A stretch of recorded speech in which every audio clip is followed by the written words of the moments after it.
नमस्कार, दैनिक कार्यक्रम AP talk टाइममा स्वागत छ। म निराजन भण्डारी। एपी टक टाइमको आजको श्रृङ्खलामा हामी नेकपा एमालेको आसन्न महाधिवेशनकै विषयमा कुराकानी गर्दैछौँ।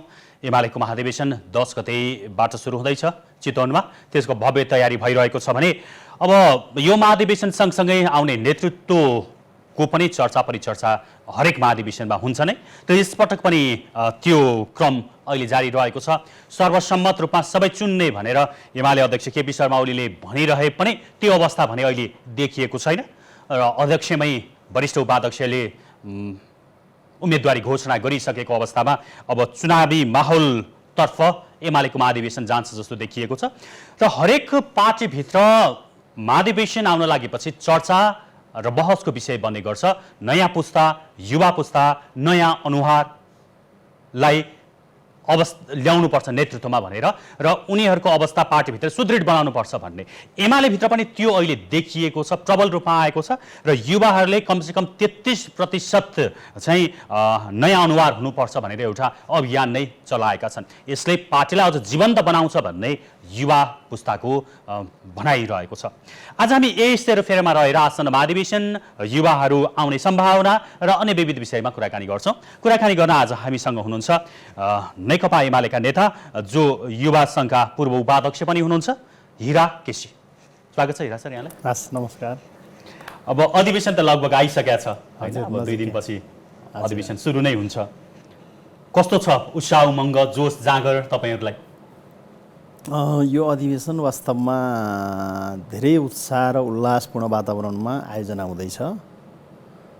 नेकपा एमालेको इतिहासमा यो अधिवेशनको अत्यन्तै महत्त्वपूर्ण एउटा ऐतिहासिक सन्दर्भ जोडिएको छ र हामीले यो महाधिवेशनलाई अत्यन्तै भव्य, सभ्य र सशक्त हिसाबले सम्पन्न गर्न गइरहेका छौँ र यसमा हामी धेरै उत्साहित भएर र धेरै आशावादी भएर यो महाधिवेशनलाई सम्पन्न गर्ने अभियानमा जुटिरहेका छौँ।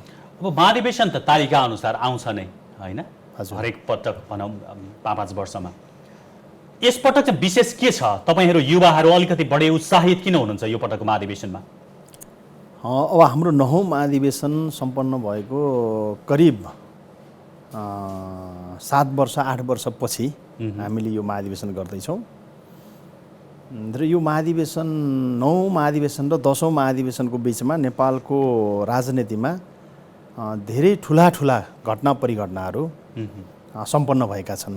हाम्रो 9औं महाधिवेशन सम्पन्न गरिसके पछाडि हामीले नेपालको संविधान निर्माण गऱ्यौँ। त्यो नेपालको संविधान निर्माण गर्ने सन्दर्भमा हाम्रो पार्टीले र हाम्रो पार्टीको नेतृत्वले निर्णायक भूमिका निर्वाह गर्यो। त्यस पछाडि सम्पन्न भएका 3वटा निर्वाचनहरू, त्यो 3वटै निर्वाचनमा हाम्रो पार्टीले हाम्रो पार्टीको हैसियतलाई नेपालको नेता पार्टीको रूपमा, नेपालको अगुवा पार्टीको रूपमा र नेपाललाई अगाडि बढाउने सशक्त पार्टीको रूपमा आफ्नो परिचयलाई स्थापित गर्यो। तिनै तहका सरकारहरू हाम्रो पार्टीका नेताहरूको नेतृत्वमा निर्माण भयो। त्यो पछि फेरि आज हामी जुन अवस्थामा, जुन घेराबन्दीमा छौँ, हाम्रो पार्टी जुन घेराबन्दीमा छ र त्यो सम्पूर्ण चिजलाई चिरेर ती हिजोका विरासतहरूलाई कायम गर्दै थप विरासतहरू, थप उपलब्धिहरू हासिल गर्ने गरी त्यो सङ्कल्पका साथ यो महाधिवेशन हामीले आयोजना गर्दैछौँ। त्यसकारण हामी नयाँ चुनौतीहरू, नयाँ अभिभाराहरूलाई बोक्ने र सामना गर्ने जुन उद्देश्यका साथ यो महाधिवेशनको आयोजना गरेका छौँ, त्यो अर्थमा पनि हामी धेरै उत्साहित छौँ र नेपालको जुन हाम्रो नेतृत्वमा र हाम्रो अगुवाईमा सम्पन्न निर्माण गरेको संविधान छ, त्यो संविधानका केही उद्देश्यहरू, अभिभाराहरू छन्। त्यो उद्देश्य र अभिभाराहरू पुरा गर्नको लागि सशक्त, एकताबद्ध नेकपा एमालेको आवश्यकता छ। त्यो नेकपा एमाले निर्माण गर्ने अभियानमा यो महाधिवेशन एउटा निर्णायक फोरम हो। त्यो सन्दर्भमा हामी धेरै उत्साहित भएर यसमा सहभागी भएका छौँ। अब यो उत्साह, यो उमङ्ग, युवा जमात जो तपाईँले भन्नुभयो, एमालेका प्रशस्तै युवा सदस्यहरू छन् एमालेलाई माया गर्ने होइन, त्यस कारणले गर्दा युवाहरू विशेष उत्साहित छन्। तर त्यो उत्साहको बिच पनि नेतृत्व, पार्टी हाँक्ने जुन ठाउँ छ, हैसियत छ होइन, त्यहाँ युवा पुग्ने सम्भावना अहिले कतिको देख्नुहुन्छ तपाईँ? हाम्रो वडादेखि पालिकादेखि सबै तहका अधिवेशनहरू सम्पन्न गरेर हामी आएका छौँ। ती सबै अधिवेशनहरूमा युवाहरूको उल्लेख्य सहभागिता भएको छ।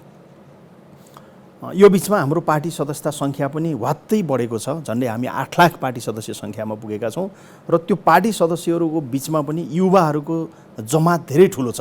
जुन हाम्रो पार्टी सदस्यहरू हाम्रो पार्टीलाई हाँक्ने, पार्टीलाई चाहिँ थाम्ने, पार्टीलाई अगाडि बढाउने मुख्य हाम्रो शक्ति भनेको हाम्रो पार्टी सदस्य शक्ति हो। त्यो पार्टी सदस्यहरूमा पनि युवाहरूको सहभागिता धेरै ठुलो दायरामा छ। त्यसकारण हामीले विधान महाधिवेशनबाट एउटा सङ्गठन प्रस्ताव पास गरेका छौँ। त्यो सङ्गठन प्रस्तावमा पनि 3 पुस्ताको संयोजन गर्ने भनेर हामीले नीति बनाएका छौँ। 3 पुस्ताको संयोजन गर्ने भनेको पहिलो एकदम अनुभवी पुस्ता छ हामीसँग, जो तपाईँको 36 देखि अझ भन्ने हो भने अझ अगाडिको 28 जो पार्टी पुनर्गठनदेखि तानिएर आएको एउटा हाम्रो चाहिँ अनुभवी नेतृत्वको पङ्क्ति छ, त्यो पङ्क्ति। र अर्को हाम्रो एकदम कामकाजी पङ्क्ति छ भनेको यो चाहिँ तपाईँको 46 सँगै आएको एउटा नेतृत्वको पङ्क्ति छ। र अर्को हाम्रो चाहिँ 62-63बाट आन्दोलनमा जोडिएको तर एकदमै भोलिको पार्टीको नेतृत्व गर्ने, भोलिको पार्टीलाई चाहिँ ड्राइभ गर्ने, भोलिको पार्टीलाई अगाडि बढाउने यो चाहिँ विकासवान पङ्क्ति छ। यो 3टै तहको 3टै पङ्क्तिको संयोजन गरेर अहिले हामीले यो केन्द्रीय कमिटी बनाउनु पर्ने एउटा हाम्रो दायित्व छ। त्यसकारण हाम्रो सङ्गठनात्मक प्रस्तावले जुन 3नै पुस्ताको संयोजन गर्ने भनेर भनेको छ, त्यो 3 पुस्ताको संयोजन गर्ने सन्दर्भमा हामीले त्यसलाई कसरी भनेका छौँ भने 33% अनुभवी पुस्ता, 33% यो कामकाजी पुस्ता र 33% उदयमान पुस्ता अर्थात् भोलिको विकासवान पुस्तालाई संयोजन गरेर हामीले यो केन्द्रीय कमिटी बनाउनु पर्दछ। त्यस्तो गर्न सकियो भने भोलि हामी यसलाई यस्तो एउटा चाहिँ तपाईँको अटोमेटिक एउटा सिस्टममा लान सक्छौँ कि 33% रिटायर हुँदै जानुहुन्छ, फेरि 33% थपिँदै जानुहुन्छ नयाँ युवाहरू। र यसले पार्टीलाई कहिल्यै पनि एउटा चाहिँ नेतृत्व ग्याप भन्छ नि, लिडरसिप ग्यापको एउटा सङ्कटमा पर्न दिँदैन। जहिलेसुकै पार्टीमा एउटा चाहिँ तपाईँ अनुभवी पुस्ता रिटायर हुँदै जान्छ, नयाँ पुस्ताले प्रवेश पाउँदै जान्छ। त्यो केन्द्रीय कमिटीमा मात्र होइन, अहिले हामीले केन्द्रीय कमिटीमा यो चाहिँ तपाईँको अभियानलाई सफल बनायौँ भने यसको प्रभाव प्रदेशमा पर्छ, यसको प्रभाव जिल्लामा पर्छ, यसको प्रभाव तलका पालिकाहरूमा पर्छ। किन भन्दाखेरि सबै ठाउँमा लिडरसिपको चाहिँ त्यो जुन ग्याप छ त्यो खुल्दै आउने भयो नि, यसको चाहिँ चेन रिलेसन भन्छ यसलाई। माथि अहिले हामीले यो केन्द्रीय कमिटीमा यो 3 पुस्ताको सही वैज्ञानिक संयोजन गरेर नेतृत्व निर्माण गर्न सक्यौँ भने यसको लगत्तै प्रभाव हाम्रा प्रदेश अधिवेशनहरूमा पर्छ, त्यसको लगत्तै प्रभाव हाम्रा जिल्ला अधिवेशनहरूमा पर्छ र यसको एउटा चाहिँ तपाईँको तलदेखि माथिसम्म एउटा पोजिटिभ भाइब्रेसन क्रिएट हुन्छ। त्यसकारण हामीले चाहिँ धेरैभन्दा धेरै तपाईँले कस्तो मिठो कुरा गर्नुभयो, 33% गर्ने। कहिले पनि अब अनुभवी पुस्ता पनि हुन्छन्, कामको लागि दौडिने पुस्ता पनि हुन्छन्, नयाँ पुस्ता पनि आउँछन्। असाध्यै राम्रो अवधारणा, मिठो छ कुरा। कुरा जति मिठो छ व्यवहारमा त त्यो गाह्रो छ नि। पार्टीको विधानमा संविधानमा लेखिया कुरा 80% यहाँ हुनुपर्छ भनेर त सबैतिर त्यो व्यवस्था छ होइन। लेखिएका चिज त पालना नहुने देशमा हामी अहिले छौँ होइन। यहाँकै पार्टीका अध्यक्ष चाहिँ प्रधानमन्त्री हुँदाखेरि त्यहाँ निर्धारित तोकिएका ठाउँहरूमा महिलाको युवाको सहभागिता 30% थिएन, त्यतिखेर पनि कुरा उठ्थ्यो। बाध्यता भनिन्छ, छोडिन्छ, देखा नदेखी गरिन्छ, आफ्नो ठाउँमा छ त्यो। तर जति मिठोसँग तपाईँले 33% कुरा गरे पनि त्यो अवस्था चाहिँ त्यो 33% को निकटता चाहिँ कतिसम्म, त्यो निकट कतिसम्म पुग्न सकिन्छ भन्ने कुरा हो। यसपटकको अधिवेशनबाट 33% युवाहरू आउन सक्छ, नयाँ पुस्ता? नयाँ पुस्ता 33% आउन सक्ने कुरामा म किन धेरै नै आशावादी छु भन्दाखेरि हामीले सङ्गठन प्रस्तावमा पनि यो कुरा भनेका छौँ र आज हाम्रो जुन नेतृत्वको पङ्क्ति छ अहिले भएको भनौँ न 195 जनाको केन्द्रीय कमिटीमा 30 जना चाहिँ महिला कमरेडहरू हुनुहुन्छ, 165 जना पुरुष कमरेडहरू हुनुहुन्छ। त्यो 165 जना जो पुरुष कमरेडहरू अहिले भएको हाम्रो सेन्ट्रल कमिटीको लिडरसिपमा हुनुहुन्छ, उहाँहरूमध्ये 60+ को पङ्क्ति सबभन्दा ठुलो हिस्सा छ, 60+ को। र हामीले गएको महाधिवेशनबाट त 70बाट त चाहिँ रिटायर हुने भनेर एउटा एज बार भनौँ न, उमेरको हद हामीले चाहिँ राखिसकेका छौँ। 70 वर्ष पुगेपछि उहाँहरू स्वतः रिटायरमेन्टमा जाने अथवा अर्को जिम्मेवारीमा जाने, अर्को सल्लाहकार होला, अरू होला, तर पार्टीको कार्यकारी कमिटीमा नरहने व्यवस्था गरेको हुनाले यो अहिलेको हाम्रो जुन ठुलो 60 वर्षभन्दा माथिको नेतृत्व हाम्रो अहिले केन्द्रीय कमिटीमा छ, अर्को महाधिवेशन यो त एकैचोटि चाहिँ तपाईँको बिदा हुनेवाला छ, रिटायर हुने छ। यो एकैचोटि रिटायर हुने बेलामा फेरि यहाँ चाहिँ तपाईँ ग्रुमिङ गरेको, सबै कुरा सिक्दै गरेको, उहाँहरूको अनुभव, उहाँहरूको सबै कुराबाट सिकेको, उहाँहरूले सिकाएको पुस्ता पनि पार्टी हाँक्नको लागि त तयार भएर बस्नु पऱ्यो नि। वैकल्पिक भन्छ नि, जहिले पनि एउटा म्यानेजमेन्ट सिस्टममा के भन्छ नि, म्यानेजरमा अर्को वैकल्पिक म्यानेजर जहिले पनि सँगसँगै हुनुपर्छ, उसको नजिक हुनुपर्छ। कुनै कारणवश त्यो म्यानेजरले ड्राइभ गर्न सकेन भने फेरि अर्को म्यानेजरले ठ्याक्क त्यो पोजिसन लिन सकोस् र संस्थालाई अगाडि बढाउँछ। पार्टी पनि यही हो। पार्टीको जुन लिडरसिपको चाहिँ तपाईँको फेज आउट हुने स्थिति हुन्छ, फेज आउट भनेको धेरै तरिकाले हुन्छ। नयाँ सन्दर्भ, नयाँ चुनौतीहरूलाई सामना गर्ने हिसाबले हुन्छ। एउटा चाहिँ अहिलेका तत्कालीन एजेन्डालाई सम्बोधन गर्ने हिसाबले हुन्छ।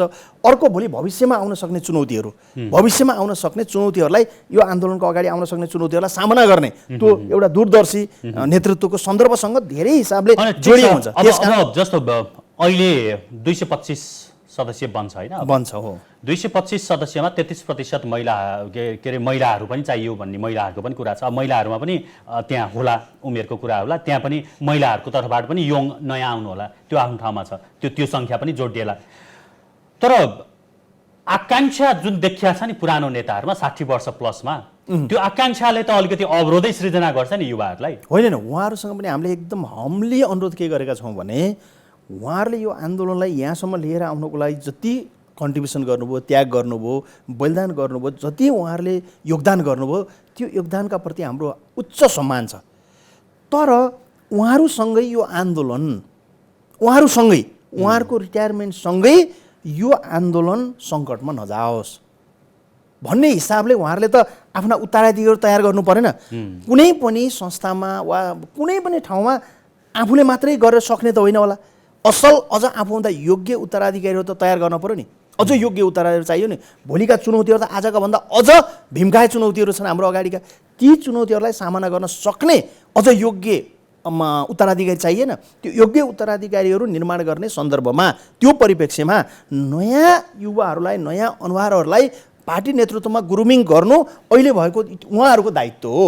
त्यसकारण उहाँहरूलाई हामीले के अनुरोध गरेका छौँ भने, जस्तो एउटा उदाहरणको लागि हामीले के भन्यो भन्दा के हुनसक्छ भन्दा हामीले पदाधिकारीमा 2 कार्यकाल भएपछि त्यो पदमा चाहिँ नबस्ने भनेर भन्यो। जस्तो अहिलेको महासचिव कमरेड ईश्वर पोखरेल 2 कार्यकाल महासचिव हुनुभयो, अब उहाँले त्यो महासचिव छोड्दै हुनुहुन्छ हाम्रो विधानको व्यवस्था अनुसार। त्यस्तै चाहिँ केन्द्रीय समिति पनि, केन्द्रीय कमिटीको सदस्य पनि कार्यकारी जिम्मेवारी हो नि। त्यसकारण कम्तीमा अब 4 वर्ष केन्द्रीय कमिटीको सदस्य भइसकेको कमरेडहरू 5औँ पटक पनि केन्द्रीय कमिटीको सदस्य नै भइरहँदाखेरि नेतृत्व जाम हुने भयो। तपाईँहरू पदाधिकारी भइदिनुहोस् भनेर हामीले उहाँहरूसँग हम्ली रिक्वेस्ट गरेका छौँ होइन। अरू लिडरसिप चाहिँ के हुन सक्ला त? हामीले यो एउटा सेफ एक्जिटको प्लानहरू हाम्रो के हुन सक्ला? हामीले भन्छौँ नि स्वैच्छिक अवकाश भन्छ नि हरेक ठाउँमा। यो राजनीतिक मुभमेन्टमा पनि, पार्टी जिम्मेवारीमा पनि स्वैच्छिक अवकाशको अवधारणाहरू, मोडेलहरू के हुन सक्ला? यो हाम्रो मात्रै महाधिवेशन कुरा छैन नि। नेपाली काङ्ग्रेसको महाधिवेशन नजिकै आउँदैछ, माओवादी पार्टीको पनि महाधिवेशन आउँदैछ, सबै राजनीतिक राप्रपाको पनि महाधिवेशन हुँदैछ सबै ठाउँमा। अनि अहिले हजुरले क्लस्टर वाइज कुरा गर्नुभयो। जस्तो महिलाहरूको 75 जना महिला कमरेडहरू अहिले हाम्रो संविधानको व्यवस्था अनुसार र हाम्रो विधानको व्यवस्था 75 जना महिला कमरेडहरू यो कमिटीमा आउँदैन 225 जना मध्ये भने त्यो 75 जना भित्र पनि यङ महिला कमरेडहरू पनि आउनु पर्यो। जस्तो त्यो भएको हाम्रो केन्द्रीय सदस्यसँग हुनुभएका हाम्रा जो सिनियर महिला कमरेडहरू हुन्छ उहाँहरू पदाधिकारीमा जानु पर्यो। जस्तो सचिवमा पनि महिला कमरेडहरू जानु पर्यो होला, उपाध्यक्षमा पनि महिला कमरेडहरू जानु पर्यो होला, जो अहिले हाम्रो केन्द्रीय कमिटीको सदस्यको रूपमा काम गरिरहनु भएको छ। त्यहाँ भएको महिला कमरेडमाथि पदाधिकारीमा जानु पर्यो। तलका नयाँ चाहिँ तपाईँको युवा महिला कमरेडहरू पनि जिम्मेवारीमा आउनु पर्यो। त्यस्तै जस्तो जनजाति क्लस्टर हामीले भन्छौँ, त्यो जनजाति क्लस्टरबाट पनि युवा नयाँ अनुहारहरू त्यही 33% रेसियोमा आउनु पर्यो। दलित क्लस्टर भन्छौँ हामीले, त्यो दलित क्लस्टरमा पनि त्यसरी त्यही प्रतिनिधित्वमा त्यही रेसियोमा आउनु पर्यो। मधेस क्लस्टर छ हाम्रो, त्यो सबै क्लस्टरबाट, खुला क्लस्टर, भूगोल क्लस्टर जति हामीले क्लस्टरहरू बनाएका छौँ निर्वाचनका इकाइहरू, त्यो सबै ठाउँबाट युवाहरू पनि समावेशी भएर नेतृत्वमा आउनु पर्यो। त्यसरी सबै क्लस्टरबाट आउँदाखेरि समग्रमा 33% युवाहरू, 33% नयाँ अनुहारहरू अहिलेको यो बन्दै गरेको केन्द्रीय कमिटीमा आउनु पर्यो हामीले भनेका छौँ। ओके, तपाईँ अब युवा सङ्घको पूर्व उपाध्यक्ष पनि भएको हिसाबले युवाहरू आउनुपर्छ भन्ने त्यो अभियान अहिले पार्टी अधिवेशनको मिति सार्वजनिक घोषणा भए सँगसँगै गरिरहनु भएको छ। सिनियर नेताहरू वास्तवमै त्यो भाव देखिन्छ उहाँहरूमा? तपाईँ त अब त्यो अभियान सञ्चालन गरेर हिँडिरहनु भएको छ। सिनियर नेताहरूसँग हामीले भेट्दाखेरि हामी अत्यन्तै उत्साहित किन भएका छौँ भने सबै नेताहरूले तपाईँहरूले उठाउनु भएको विषय अत्यन्तै जायज छ। अब हामीले यो 3 पुस्ताको वैज्ञानिक संयोजन गर्न सकेनौँ भने पार्टीमा समस्याहरू सिर्जना हुन्छ, नेतृत्व लिडरसिप ग्यापको एउटा समस्या भोलि सिर्जना हुन्छ। यसलाई जसरी पनि व्यवस्थापन गर्नुपर्नेछ। तर यो विधान महाधिवेशन पहिला अझ यसलाई यही ढङ्गले यही इस्युमा लान सकेको भए कतिपय सन्दर्भ हामीले विधान महाधिवेशनमा नि इन्कर्पोरेट गरेर जान सक्ने रहेछौँ। अब यसलाई अहिले कति हामीले लागू गर्न सक्छौँ, कति भोलिको लागि हामीले यसलाई क्रमशः लागू गर्दै जानुपर्ने हुन्छ। तर यो विषय ठिक उठाउनु भएको छ, यो विषय ठिक छ र यसमा हामी सबै सकारात्मक छौँ भनेर हाम्रो नेतृत्वले सबै पोजिटिभ रेस्पोन्स गर्नुभएको छ र उहाँहरू पनि यो विषयमा कहीँ न कहीँ यसलाई कसरी सम्बोधन गर्ने भनेर छलफलमा हुनुहुन्छ, विमर्श गरिरहनु भएको छ, परामर्श गरिरहनु भएको छ। र हामी के कुरामा आशावादी छौँ भने अहिले जुन दायरामा नेकपा एमालेको सङ्गठित सदस्यताको विस्तार भएको छ, नेकपा एमालेको आन्दोलनको जुन ढङ्गले एकदमै विस्तार एउटा अभियान अगाडि बढेको छ, यो अभियानलाई र नेकपा एमालेका अगाडिका सबै चुनौतीहरूलाई सामना गर्न धेरैभन्दा धेरै युवा कमरेडहरूको, नयाँ कमरेडहरूको केन्द्रीय कमिटीमा प्रवेश अनिवार्य भएको छ होइन। भोलिको लागि पनि वैकल्पिक नेतृत्व गुरुङ गर्नको लागि पनि धेरैभन्दा धेरै युवाहरूको सहभागिता अनिवार्य भएको छ।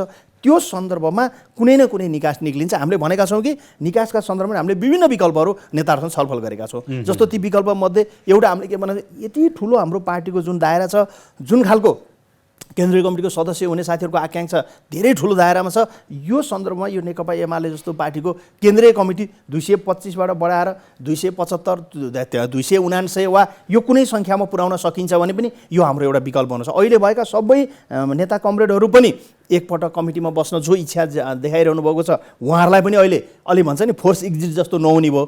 त्यो एउटा त चाहिँ सेफ एक्जिट भयो, चाहिँ तपाईँको शैक्षिक अवकाश भयो नि त राम्रो भयो। कहिलेकाहीँ हुन्छ नि आन्दोलनमा चाहिँ तलकालाई माथिका नेताहरूले रोक्न खोज्ने, तलका नेताहरूले माथिका नेतालाई धकेल्न खोज्ने के त्यो कन्ट्राडिक्सन। तलकालाई ठाउँ चाहिएको छ, सकेसम्म आफू आउनलाई धकेल्न खोज्ने। अब माथिका नेताहरूलाई त्यो पोजिसन लुज गर्न मन लागेको छैन, तलकालाई अलि तलै रोक्न खोज्ने। अब त्यसमा त चाहिँ तपाईँको रोक्न खोज्ने र धकेल्न खोज्नेको बिचमा चाहिँ अन्तर्विरोध पैदा हुने भयो नि, त्यहाँ कहीँ न कहीँ अन्तर्विरोध। अब यसको चाहिँ के हुन सक्ला त भन्दाखेरि अलिकति व्यवस्थापन, वैज्ञानिक व्यवस्थापन गर्ने सन्दर्भमा ती पुरानो नेताहरू पनि रहन सक्ने, अब नयाँ नेताहरूले पनि ठाउँ पाउने गरी अलिकति केन्द्रीय कमिटीको सङ्ख्या विस्तार गर्न सकिन्छ कि, यो एङ्गलमा नै हामीले नेताहरूसँग परामर्श गरिरहेका छौँ। अर्को यही 225 को दायराभित्र अलिकति कन्भिन्स गरेर एउटा चाहिँ मापदण्ड बनाएर के, जसरी हामीले केन्द्रीय कमिटीमा प्रवेश गर्ने एउटा मापदण्ड बनाएका छौँ। यो कमिटीमा यति कार्यकाल काम गरेको हुने, पार्टीसँग सदस्यता भएको, यति समय गुजारेको हुनुपर्ने, यो क्षेत्रमा काम गरेको हुनुपर्ने, यस्तो मान्छे मात्रै केन्द्रीय कमिटीको सदस्य हुन पाउँछ भनेर जसरी हामीले मापदण्ड बनाएका छौँ, त्यस्तै केन्द्रीय कमिटीबाट विदा हुनको लागि पनि एउटा मापदण्ड बनाउने के, सर्वस्वीकार्य मापदण्ड बनाएर लागू गर्न सकिन्छ नि। ल यति वर्ष काम गरेको, यसरी काम गरेको कमरेडहरू केन्द्रीय कमिटीबाट विदा हुने भनेर एउटा मापदण्ड बनाउन सकिन्छ नि। त्यो कार्यकालको हिसाबले बनाउन सकेला, कार्य सम्पादन मूल्याङ्कनको हिसाबले बनाउन सकेला, उहाँलाई दिएको राजकीय जिम्मेवारीमा उहाँले देखाएको पर्फर्मेन्सको आधारमा गर्न सकेला। त्यसका एउटा हामीले मेजर गर्ने चाहिँ अलिकति भनौँ न अब्जेक्टिभ टुल्सहरू बनाउन सक्छौँ नि, पार्टीले एउटा मापदण्ड बनाउन सक्छ। त्यसरी हामीले चाहिँ तपाईँको रिटायरमेन्टको एउटा चाहिँ वैज्ञानिक विधि पनि बनाउन सक्छौँ। यसरी मापदण्ड गरेर लागू गराउने जे जसरी हुन्छ, यो केन्द्रीय कमिटीमा युवाहरूको धेरैभन्दा धेरै सहभागिता बनाउने कुरामा हाम्रो नेतृत्व पार्टी अध्यक्षदेखि भोलिका चाहिँ तपाईँको भनौँ न भविष्यका अध्यक्षको रूपमा पनि तपाईँ हामीले चित्रण गरेका अनुहारहरू सबै नेता कमरेडहरू पोजिटिभ हुनुहुन्छ। यति हो कुरा। यसलाई कुन मोडेलमा सबैलाई, हाम्रो पुरानो अनुभवी पुस्तालाई पनि ससम्मान आन्दोलनले चाहिँ तपाईँको उहाँहरूलाई ठाउँ दिन सकोस्, नयाँ यो चाहिँ तपाईँ जिम्मेवारीमा आउन खोजेका युवाहरूलाई पनि धेरैभन्दा धेरै युवाहरूलाई केन्द्रीय कमिटीमा ल्याउन सकियोस्। अब यो बिचमा चाहिँ नेता कमरेडहरूले गम्भीर परामर्श गर्नुभएको छ।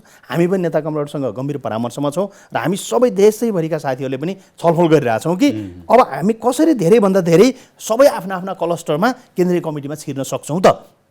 कुन कुन क्लस्टरमा हामी विन्यास भएर जाँदाखेरि, कोही जनजाति क्लस्टरमा जानु पर्ला, कोही महिला क्लस्टरमा जानु पर्ला, कोही दलित क्लस्टरमा जानु पर्ला, कोही खुलामा जानु पर्ला, कोही तल भूगोलमा जानु पर्ला। हामीहरू कुन कुन क्लस्टरमा जाँदाखेरि धेरैभन्दा धेरै युवा साथीहरू र नयाँ अनुहार छिर्न सक्छौँ केन्द्रीय कमिटीमा भनेर हामी देशैभरिका युवा साथीहरू जो केन्द्रीय कमिटीमा जानको लागि हामी मुखमा छौँ, तर केन्द्रीय कमिटीको जिम्मेवारीमा कहिले पनि पुगेका छैनौँ, त्यो साथीहरूको बिचमा हाम्रो सघन छलफल भएको छ। हामी विमर्शमा छौँ र केही न केही एउटा चाहिँ तपाईँको हामीले रिजल्टमा पुर्याउँछौँ यो कोर्सलाई। अब यसपटकको महाधिवेशनमा नेतृत्व चयन चाहिँ सर्वसम्मत गर्ने भनेर अध्यक्षज्यूले त्यो बारम्बार त्यो कुरा दोहोऱ्याइरहनु भएको थियो। त्यो कुरा चाहिँ अलिक ब्रेक लाग्ला जस्तो भएको छ। यद्यपि अन्तिम बिन्दुसम्म छलफल होला, सहमति होला, त्यो आफ्नो ठाउँमा छ।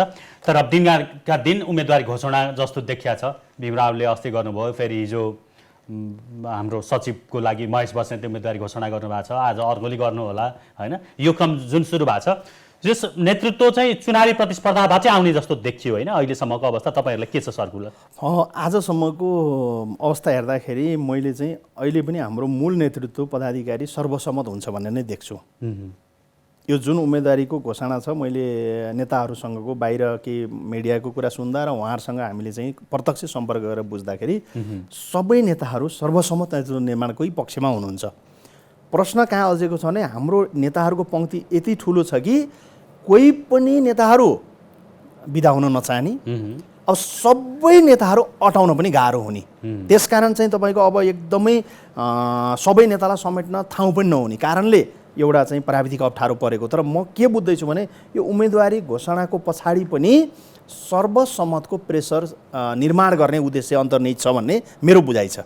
जो नेताहरूले चाहिँ भटाभट उम्मेदवारी घोषणा गर्नुभएको छ पदाधिकारीमा भनौँ न, अध्यक्षदेखि वरिष्ठ उपाध्यक्षदेखि महासचिवदेखि सचिवसम्म, त्यो सम्पूर्ण उम्मेदवारी घोषणाको चाहिँ तपाईँको पछाडिको अन्तर्निहित उद्देश्य भनेको सर्वसम्मतको लागि ठोस पहल कदमी र प्रयत्नहरू अगाडि बढोस्, आफ्नो आफ्नो ठाउँबाट योगदान गर्न सकियोस्, आफ्नो आफ्नो ठाउँबाट चाहिँ आफ्नो धारणाहरू प्रस्तुत गर्न सकियोस् भनेर त्यसको लागि नै उहाँहरूले यो कोर्स निर्माण गर्नुभएको र भित्र बाहिर देखिएको छैन। तर भित्र कोर लिडरसिपको बिचमा सर्वसम्मत बनाउने मोडेलहरूका विषयमा छलफल भइरहेछ। के गर्दाखेरि सर्वसम्मत बनाउन सकिन्छ भनेर सघन छलफल भइरहेको छ र यो सर्वसम्मत रूपमा नै यो पदाधिकारी चाहिँ सर्वसम्मत रूपमा नै टुङ्गिने देख्छु मैले र त्यो आजको आवश्यकता पनि हो। आन्दोलनका अगाडि जे चुनौतीहरू छन्, हाम्रो पार्टीको अगाडि जे चुनौती छन्, हाम्रो नेतृत्वको अगाडि जे चुनौती छन्, त्यो सबै चुनौतीहरूलाई सामना गर्नको लागि एक ढिक्का नेकपा एमालेको आवश्यकता छ।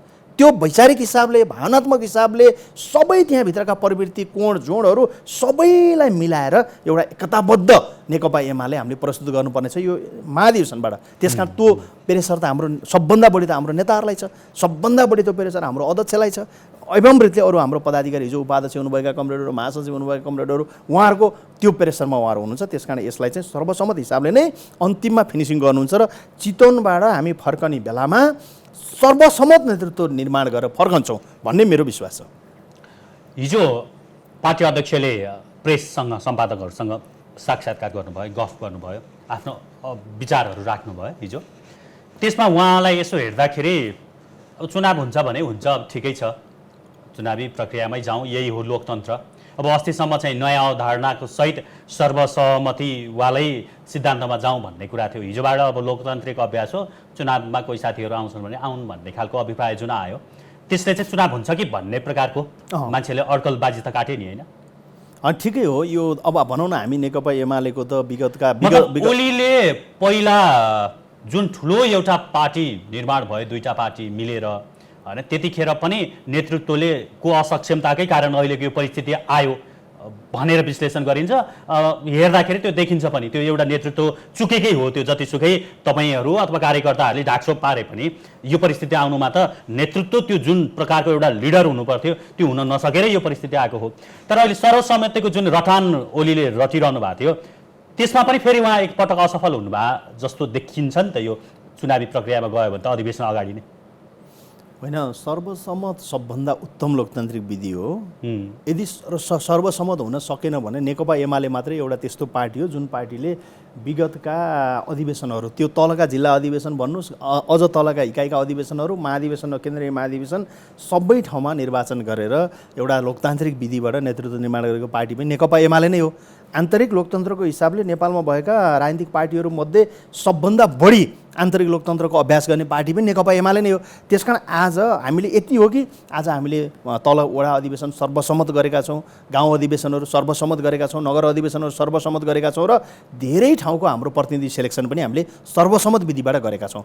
जब हामीले तलका सम्पूर्ण कामहरू, व्यवहारहरू सर्वसम्मत विधिबाट गर्दै आएका छौँ भने यो केन्द्रीय महाधिवेशन पनि हामीले सर्वसम्मत हिसाबले सम्पन्न गर्न सक्यौँ भने यसको सङ्गति अत्यन्तै पूर्ण हिसाबले मिल्छ भन्ने मात्रै कुरा हो। त्यो नेतृत्वदेखि, कमरेड केपी ओलीदेखि, कमरेड भीमरावलदेखि, कमरेड अरू हामी जति पनि प्रतिनिधिहरू छौँ, हामी सबैको चाहना थियो। तर त्यो हुन सकेन। त्यो हुन सकेन भने पनि आकाश खस्नेवाला त छैन। हामी चाहिँ अत्यन्तै व्यवस्थित ढङ्गले एउटा उच्च, तपाईँले अघि नै भन्नुभएको थियो चितवनबाट फर्किँदाखेरिको प्रसङ्ग उल्लेख गर्नुभयो। अधिवेशन सकाएर चितवनबाट फर्किरहँदा एमालेमा जुन प्रकारको एउटा स्पष्ट रूपमा 2-3 समूह जस्तो देखिया थियो नि पहिला, अब एउटा समूह अर्को पार्टी निर्माण गरेर बाहिरिनु भयो। त्यस कारणले पनि ओडादेखि अहिले माथिसम्म सर्वसम्मत गर्नलाई ओलीलाई अन्य नेताहरूलाई सजिलो भयो होइन, त्यसलाई त हामीले स्वीकार्नुपर्छ, होइन भने त्यो अवस्था नआउँथ्यो होला। अब यो 10औं महाधिवेशन सकाएर चितवनबाट फर्किँदाखेरि ओलीलाई टक्कर दिन सक्ने अर्को एउटा त्यस्तै सशक्त ग्रुप सहित एमाले फर्केला कि सबै अब एकदमै त्यो प्रकारको परिस्थिति नभइकन ओलीलाई सर्वसम्मत लिडर चुनेर अब ठिक छ भनेर फर्केला त? होइन, चितवनबाट फर्कँदाखेरि हाम्रो के छ भने हाम्रो विचारको काम हामीले अस्तिको विधान महाधिवेशनबाट सर्वसम्मत हिसाबले सम्पन्न गरिसकेका छौँ। अहिले नेतृत्व निर्माण मात्रै गर्ने अभिभार यो महाधिवेशनसँग छ।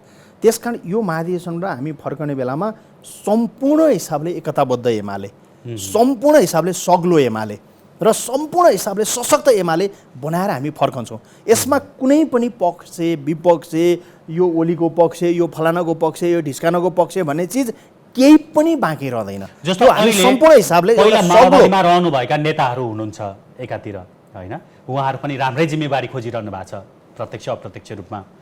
अब माधव नेपाललाई जिन्दगीभर साथ दिनुभएका नेताहरू हुनुहुन्छ जो ओलीसँग ऱ्याङठ्याङै मिल्दैन थियो, अहिले ओलीको चाहिँ नि गुणगान गाएर गीत गाएर हिँडिरहनु भएको छ उहाँहरू होइन। त्यसको अन्तर कुरा त अधिवेशन आउँदैछ, ओलीले सम्मानजनक स्थान दिनुहुन्छ, समेट्नुहुन्छ भन्ने हो नि। त्यो नहुना साथ त फेरि एउटा समस्या निम्तिएर ओलीलाई टक्कर दिन सक्ने र एमाले पहिलाकै अवस्थामा माधव नेपालको ठाउँमा अर्को मान्छे आउनु होला, त्यही अवस्था रहने सम्भावना चाहिँ कतिको देख्नुहुन्छ? के छ भन्दाखेरि सम्पूर्ण सम्बन्धहरू सापेक्ष हुन्छन्। आज देशका सामु जे चुनौतीहरू छन् ती चुनौतीहरू एमालेका अगाडिका सामुका चुनौतीहरू पनि हुन्। आज मुख्य कुरा त फेरि पार्टीमा को नेता हुने के हुने भन्ने कुराको मुख्य उद्देश्य त मुलुकका सामुका चुनौतीहरूलाई सामना गर्न सक्ने एउटा पार्टी निर्माण गर्ने कुरा हो नि। नेकपा एमालेका अगाडि जे चुनौतीहरू छन् ती चुनौती प्रधान मुख्य कुराहरू हुन् के, ती चुनौतीहरूलाई सामना गर्न सक्ने पार्टी निर्माण गर्ने अभिभारा आजको राष्ट्रिय महाधिवेशनका सामु छ, हाम्रो नेतृत्वको सामु छ। त्यसकारण तपाईँले भनेको कुरा सत्य हो, एउटा हाम्रो पार्टीभित्र संस्थापन एउटा मूल धार छ, संस्थापन धार भन्छौँ हामीले त्यसलाई। अर्को चाहिँ तपाईँको 10 बुँदेबाट आएको एउटा धार छ, त्यसलाई भनौँ न। हिजो पुस 5 गतेपछि केपी कमरेडले विघटन गरेको कोर्सको विपक्षमा उभिएको अथवा माधव कमरेड सहितको एउटा टिम, माधव कमरेड पार्टी विभाजन गरेर जानुभयो, उहाँसँग रहेका क्रिम नेताहरूको एउटा टिम फेरि 10 बुँदे मार्फत चाहिँ तपाईँ पार्टीमा सहभागी भएको स्थिति छ भने उतापट्टि चाहिँ माओवादीबाट कमरेड बादल सहितको एउटा ठुलो टिम पनि यो पार्टीमा सहभागी भएको छ भन्दा यो तीनटा धारलाई एउटै धार बनाउने दायित्व यो महाधिवेशनको छ। हामी यो तीनटै जे धार प्रवृत्ति त्यो सबैलाई हामीले एउटै धार बनाएर हामी चाहिँ नेकपा एमालेलाई सग्लो एमाले बनाएर तीनटै धार एकै ठाउँमा मिल्छ र एउटा सशक्त अवश्य होइन। हामी विश्वस्त मात्रै छैनौँ, हामी भूमिका खेल्छौँ। यदि तलमाथि हुन खोज्यो, यहाँ कहीँ कतै दुर्घटना हुनु, हामी हस्तक्षेप पनि गर्छौँ। र हामी के गर्छौँ भन्दाखेरि त्यो तीनवटै धार र प्रवृत्तिलाई एउटै धार बनाउने गरी, नेकपा एमालेको धार बनाउने गरी त्यो सम्पूर्णलाई मिसाएर एउटा नेकपा एमाले सग्लो सशक्त एकीकृत र प्रभावशाली नेकपा एमाले बनाउने कुरामा हामी अहिले भूमिका खेल्छौँ। र सम्पूर्ण तपाईँलाई भनौँ 9 महाधिवेशनमा सलकै 2टा प्यानल थियो, एउटा केपी ओलीको प्यानल, एउटा माधव नेपालको प्यानल। यदि प्रतिनिधिहरू भएको भए त सलकै एउटा प्यानलले जित्यो, एउटा प्यानल हार्थ्यो, त्यति बेला पार्टी 2टा हुन्थ्यो। तर हामीले के गर्यौँ, कस्तो फैसला गऱ्यौँ भन्दाखेरि कमरेड केपी ओली अध्यक्षमा निर्वाचित हुनुभयो, तर तल पदाधिकारी बहुमत कमरेड माधव नेपालको प्यानलबाट उठेका कमरेडहरू बहुमत जित्नुभयो। र पछि थाई कमिटी अथवा तलतिर जाँदाखेरि माधव कमरेडको टिममा भएका साथीहरू बहुमत हुने स्थिति भयो भनेपछि त्यस्तो सन्तुलित टिम निर्माण गर्यो क्या। त्यो म्याच्योर प्रतिनिधिको टिम अहिले पनि छ, अझ सशक्त टिम छ, अझ अनुभवले हजुर। अधिवेशन सफलताका साथ सम्पन्न होस्। तपाईँले सुरु गर्नुभएको जुन अभियान छ युवाहरूलाई 33% ल्याउने, त्यो पनि सफल होस्। हाम्रो तर्फबाट धेरै शुभकामना। समय र विचारको लागि तपाईँलाई धेरै धन्यवाद दिन चाहन्छु। मेरो तर्फबाट नै हजुरहरूलाई टेलिभिजन परिवारलाई धेरै धेरै धन्यवाद। आमन्त्रण गर्नुभयो, हाम्रा विचारहरू राख्ने एउटा अवसर दिनुभयो, त्यसको लागि म आभार व्यक्त गर्न चाहन्छु। धन्यवाद। दर्शकवृन्द, उहाँ हुनुहुन्थ्यो नेकपा एमालेका नेता हिरा केसी। नेकपा एमालेको महाधिवेशनको तयारी र यसको परिदृश्य र युवाहरूको भूमिकाको विषयमा आज हामीले उहाँसँग कुराकानी गर्यौँ। यही कुराकानीसँगै एपी टक टाइमको समय आजको लागि सकिएको छ। हामीलाई बिदा दिनुहोस्। नमस्कार।